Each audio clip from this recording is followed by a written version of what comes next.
What's up, guys? I got another review for you guys. Finally got around to checking this out. Picked this up for my birthday earlier this year, and it's The Burning, put out by Scream Factory. And I know it's blasphemy, but I had never seen this movie before that view. I've heard nothing but how good this movie is. You know, everybody praises this movie and all that. So I figured, you know, now's the time to check it out. It's always around like 20 bucks every time I've seen it.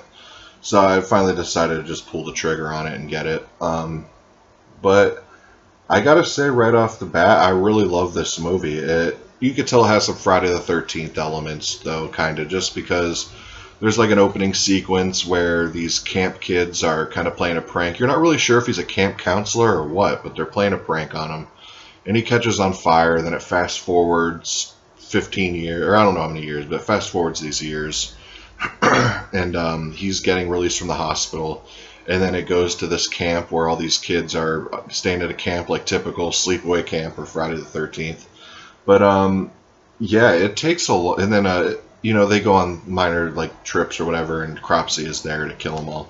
But one thing I gotta say is it takes forever for Cropsy to kill any of the kids. Like, there's a murder in the beginning with this like prostitute that feels really out of place. I think they added that just to, because they knew how long it was going to take for a kid to get killed. They had to have a kill in the beginning because the prostitute kill felt real out of place. But I do like the vibe to this a lot. It feels like it's fast paced, even though there's not many kills in the beginning. And like where Friday the 13th and stuff, you get a lot of footage in the cabin and all that, where this one you're more in like the mess hall and stuff like that. And there's a lot more people, so it's a little more fun. And you know, one thing I like about this too is where most summer camp movies are taking place in the cabins and on the grounds and all that. A big majority of this movie takes place on like the lake or the river, where they're going on the canoes, or there's the infamous canoe scene, which I'll get to. But yeah, that's basically the extent of the movie. It's typical slasher fare. I really like some of the actors. Jason Alexander was an obvious standout. I mean, I'm a huge Seinfeld fan, probably my second favorite sitcom of all time, so it was really a treat watching just Jason Alexander alone in that role. And as far as like other characters and stuff, there was like the bully. He was a really douchebaggy bully character that I didn't dig, but that was the whole point of him. And let me think if there's other.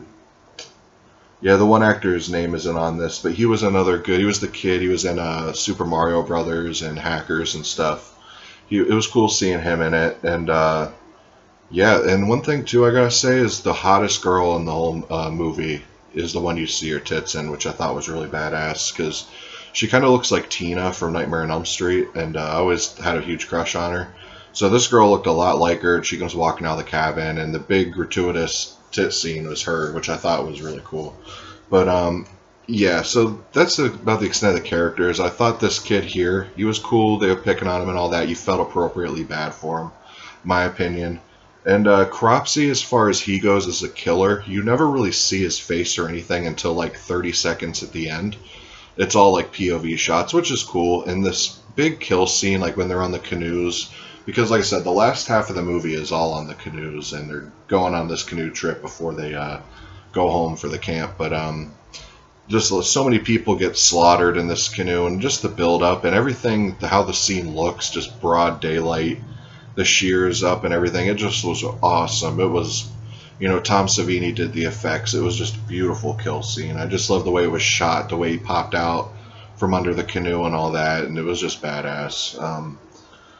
But yeah, the music was good. I mean, this was a really entertaining slasher. I mean, I can't say I like it better than the Friday the 13th films. I like it as equally. I mean, this was just a really fun time. I put this up there with Sleepaway Camp. It has the same enjoyment factor. I mean, the ending of Sleepaway Camp shocked me. This didn't really have a shocking reveal. You know who it is, and you know the whole background and everything from the get-go, so there's no big reveal or anything. It was just a kind of by-the-numbers slasher.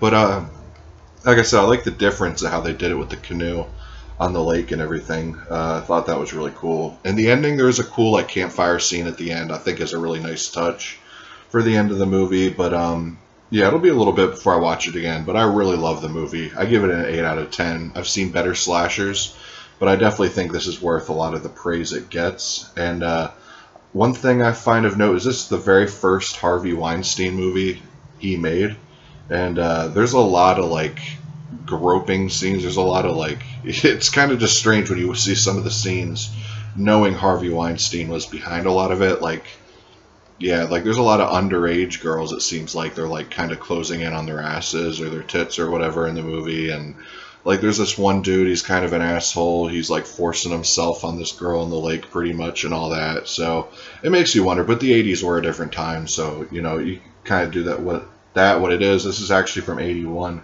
So this came out right after Friday the 13th, and from what I hear, Tom Savini actually chose to do this instead of Friday the 13th Part 2.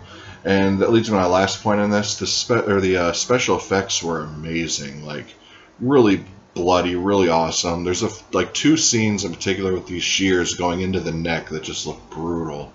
And yeah, there's like the way he slices this one chick's forehead. It just slices her whole forehead in half. It's badass looking. Blood everywhere. Awesome showdown. Just everything about it. The effects wise and the kills, awesome. Now the special features, there's not a whole lot. There's an audio commentary, Blood and Fire Memories, which is a little featurette, you know, behind the scenes stuff, theatrical trailer, and that's about it. There's a reversible cover art, which I'm sure everyone's seen. I don't know if you can see it too well, but it's the original cover art there. But I like the one Scream Factory actually did. Normally I usually pick the original cover art, and the original cover art fits the movie better, I think, as far as tone goes. But I just love that Scream Factory artwork there. Awesome, with the blood flowing out of his mouth and everything. But yeah, if you're building a Scream Factory collection and you don't have this movie, it should be one of your first pickups. I mean, I'm kicking myself for waiting so many years to actually pick it up. But finally got around to it, so I'm happy. But anyways, guys, peace.